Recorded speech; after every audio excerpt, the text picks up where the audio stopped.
All right, here we go. For fuck's sakes.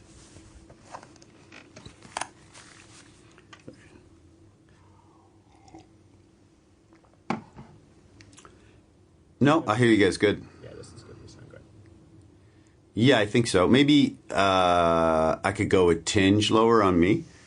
Just like a tinge. Thank you. Okay. Yeah, that sounds better. That sounds kind of how I hear my voice when I'm just living life. A real fucking Neil Armstrong moment you're capturing right here. Okay, sorry, here we go. Okay. Should I start reading? Yeah, just have a read. Okay. Okay, here we go. Okay. Macmillan Audio presents Spellbound, My Life as a Dyslexic Wordsmith. Written and read for you by Phil Hanley. I like it. So we read something that will be used? Yes. Wow, I can't believe that. Mr. Armstrong, just so you guys know, this isn't important, but just so you know, he looked identical to Smithers from The Simpsons. And it was when The Simpsons were at their peak, and it was when I was taking a lot of drugs. All right, so, are you ready? Can we go? Chapter 1, Spellbound. I always prayed I'd wake up smart.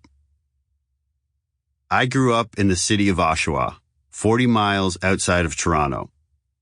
My friends and neighbors' dads worked at the General Motors plant just outside of town, giving Oshawa the slogan, "The city that motivates Canada."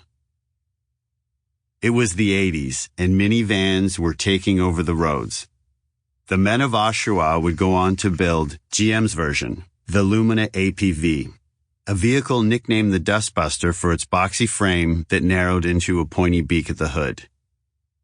When the NHL scouted for new talent, they recruited from our junior league team, the Oshawa Generals.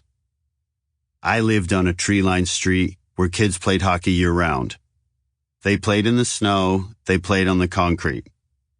I was in kindergarten and my older sister walked me 3 blocks to school.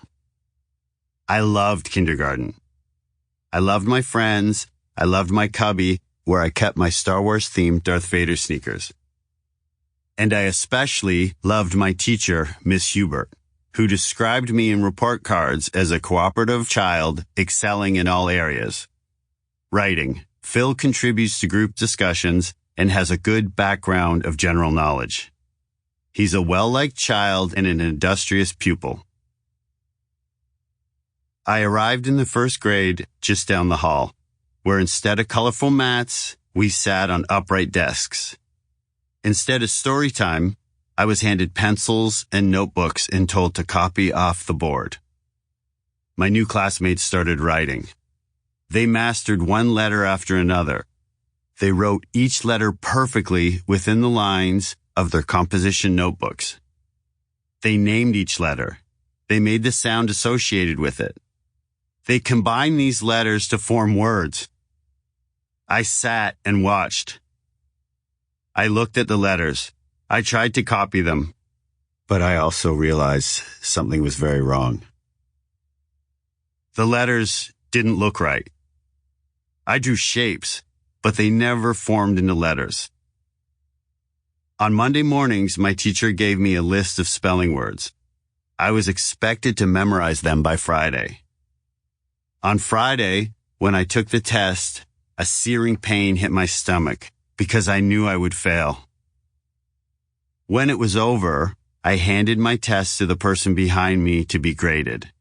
I prayed Trudy Nickerson could keep a secret. One day, my classroom was divided into 2 groups. Each one was based on spelling ability, the A word group and the B word group. By the 4th week of school and my 3rd 0 on a test, the teacher announced to the class, "For the first time in all my years of teaching, I'm establishing a 3rd reading group because Philip can't keep up."